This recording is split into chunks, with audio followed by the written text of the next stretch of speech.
Well, hello everybody. It is Monday, the 13th of January, and I am going to do my I Ching reading for today.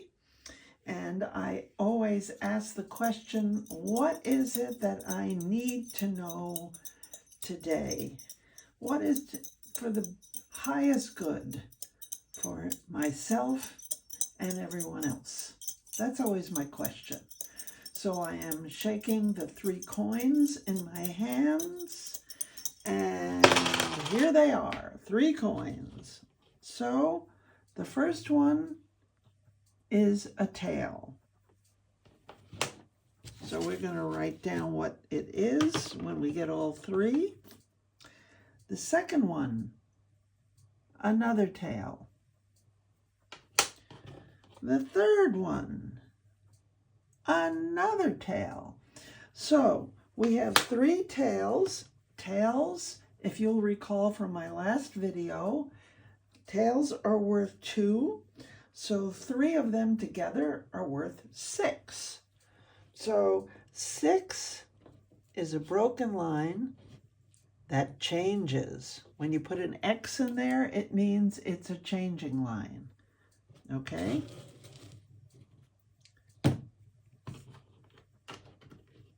All right.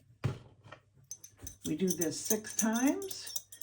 What do I need to know for today for the highest good for myself and everyone else? We have a tail,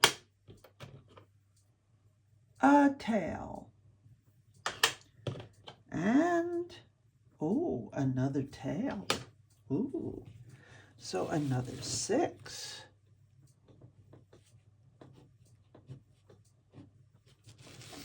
All right. 3 tails.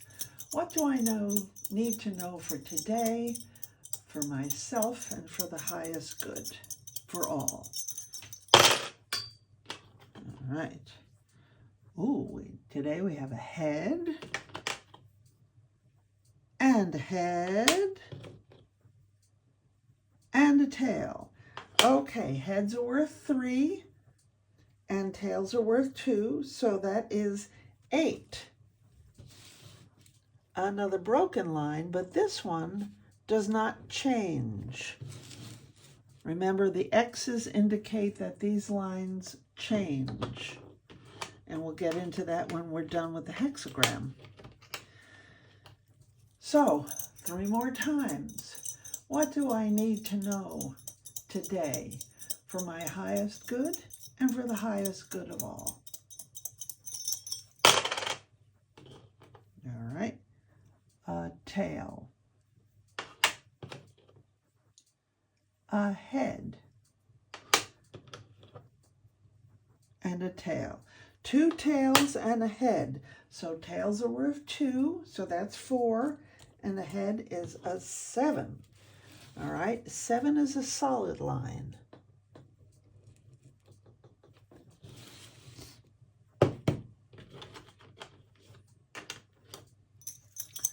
What do I need to know today for my highest good and for the highest good of all?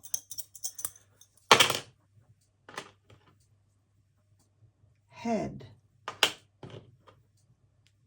head, and tail. So that would be 8. 2 heads is 4. Oh no, yeah, 2 heads is 6, sorry, and tail is 2, so that's 8.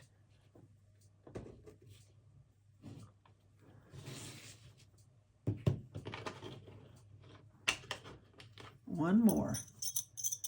What do I need to know today? What's most important for me to know today for my highest good and for the highest good of all? Tail, tail,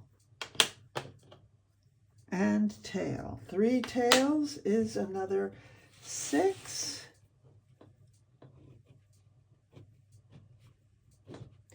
Now, something that you might notice here is that even numbers 6 and 8 are both broken lines, are all broken lines.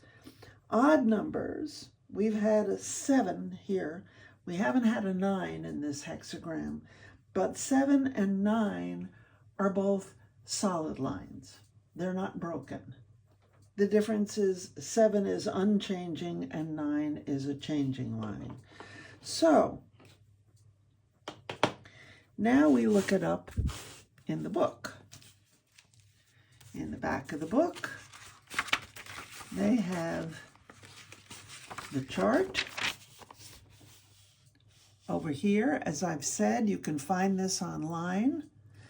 And so the bottom is 3 broken lines, and that would be this, kun. And the top is a solid line with 2 broken lines on top.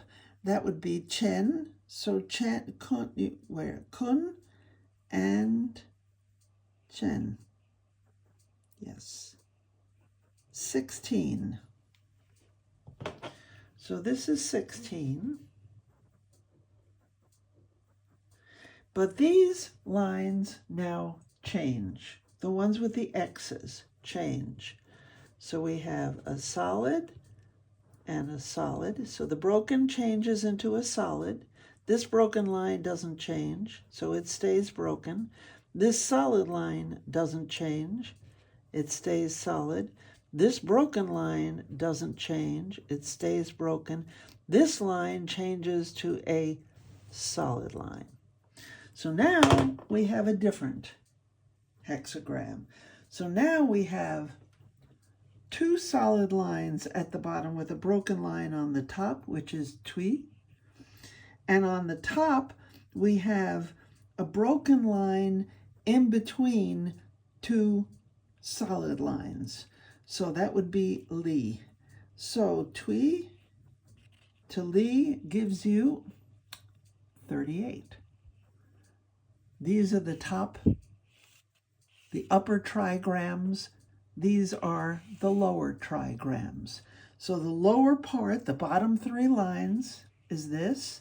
And then you move over till you find li, and that's 38.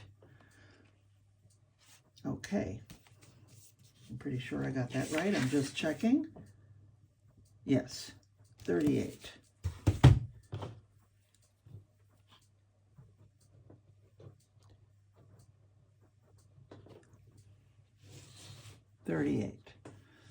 Okay, so 16. Let me see. Some people I know have every single trigram memorized. My brain just doesn't work like that. So today, 16 is enthusiasm. Oh, this is a good one. So the strong line in the 4th place, that of the leading official, meets with response and obedience from all the other lines, which are all weak.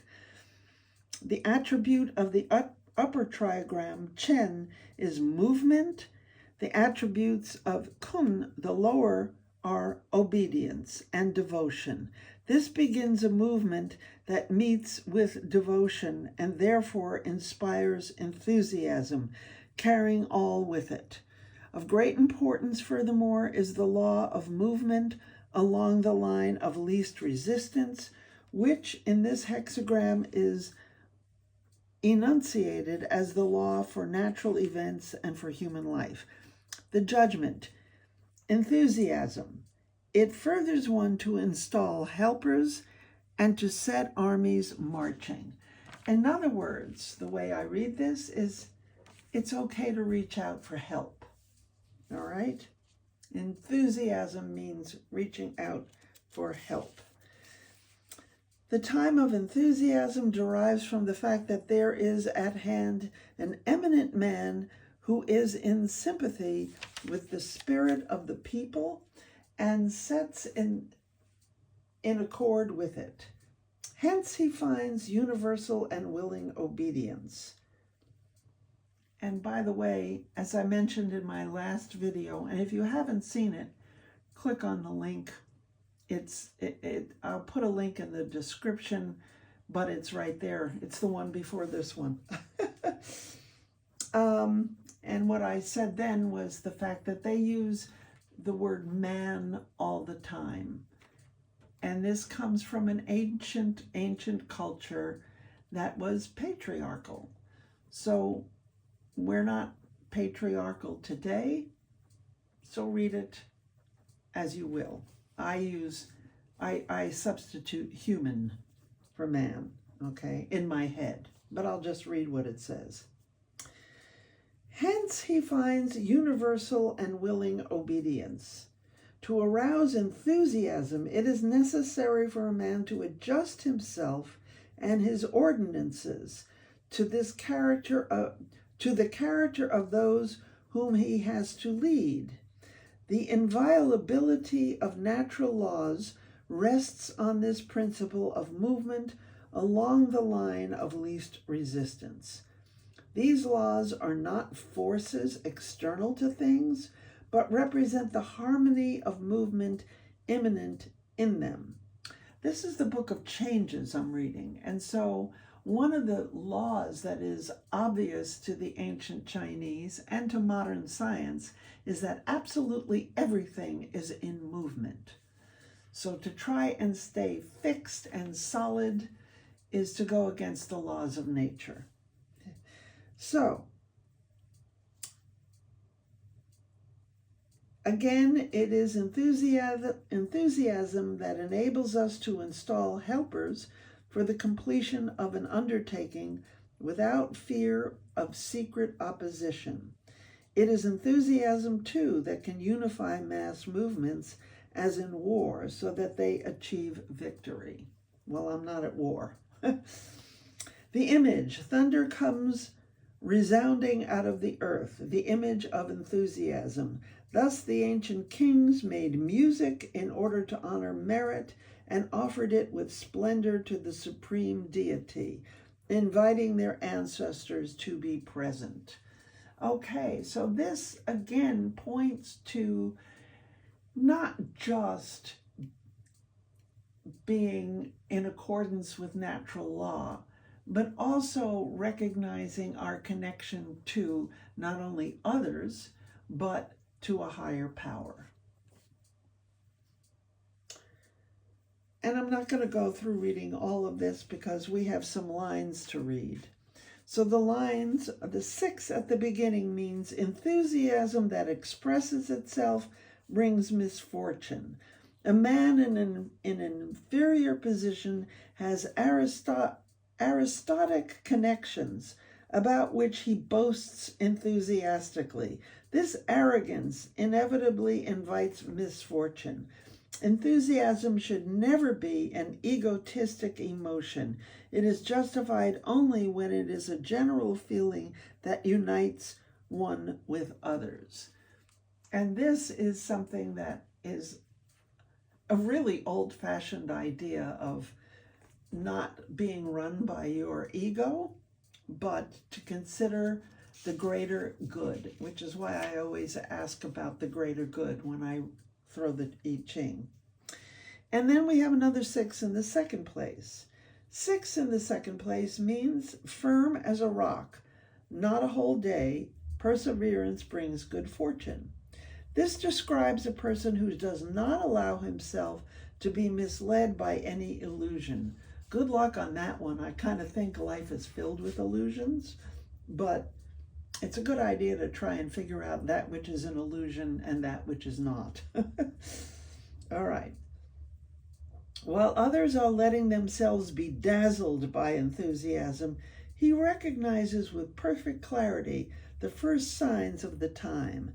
Thus he neither flatters those above nor neglects those beneath him. He is as firm as a rock. When the first sign of discord appears, he knows the right moment for withdrawing and does not delay even for a day. Perseverance in such conduct will bring good fortune. Confucius says about this line, "To know the seeds, that is divine indeed. In his association with those above him, the superior man does not flatter. In his associations with those beneath him, he is not arrogant, for he knows the seeds.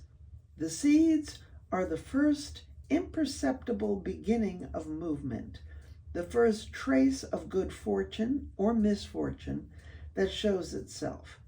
The superior man perceives the seeds and immediately takes action. He does not wait even a whole day. In the Book of Changes, it is said, 'Firm as a rock, not a whole day. Perseverance brings good fortune.' Firm as a rock, what need of a whole day? The judgment can be known. The superior man knows what is hidden and what is evident. He knows weakness, he knows strength as well. Hence, the myriads look up to him." Oh, this is such a good lesson. Such a good lesson. You treat everybody the way you want to be treated. The good old golden rule, okay? You make sure that it doesn't matter who you're talking to or who you're listening to, but you do so with respect and with kindness. I love that lesson.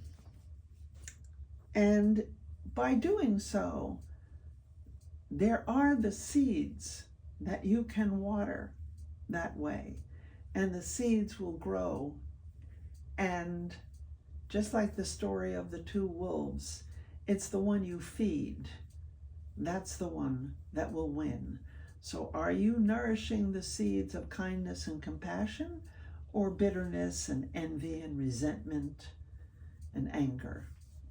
That seems to be the lesson of this. And then 6 at the top. 6 at the top means deluded enthusiasm, but if after completion one changes, there is no blame. It is a bad thing for a man to let himself be deluded by enthusiasm. But if this delusion has run its course and he is still capable of changing, he is freed of error. A sober awakening from false enthusiasm is quite possible and very favorable. In other words, we're all human and we can make mistakes. It's okay. The question is, can you learn from your mistakes? That's the real important thing. So, we move on from there, and that changes to number 38, which is, I'm up to 36, 38. Oh, I love this one. It doesn't sound good on the face of it, but it turns out to be a very nice one. It's called Opposition, and I'll show it to you here. Opposition. Okay? Opposition. This hexagram is composed of the trigrams Li above, the flame, which burns upward, and Tui below, the lake, which seeps downward. These two movements are in direct contrast. Furthermore, Li is the second daughter and Tui the youngest daughter, and although they live in the same house, they belong to different men. Hence, their wills are not the same, but are divergently directed. The judgment. Opposition. In small matters, good fortune. When people live in opposition and estrangement, they cannot carry out great undertaking in common. Their points of view diverge too widely. In such circumstances, one should, above all, not proceed brusquely, for that would only increase the existing opposition. Instead, one should limit oneself to producing gradual effects in small matters. Here, success can still be expected because the situation is such that the opposition does not preclude all agreement. This is kind of like watering the seeds. You water the small moments.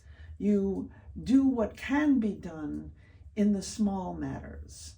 And that's like watering seeds. You don't know what's going to grow from that. In general, opposition appears as an obstruction, but when it represents polarity within a comprehensive whole, it has also its useful and important functions. The oppositions of heaven and earth, spirit and nature, man and woman, when reconciled, bring about the creation and reproduction of life. In the world of visible things, the principle of opposites makes possible the differentiation by categories through which order is brought into the world. And this is, of course, essential to Chinese thinking. We're talking about yin and yang here, which is the principle of opposites. We have day and night, we have hot and cold, we have all of these things.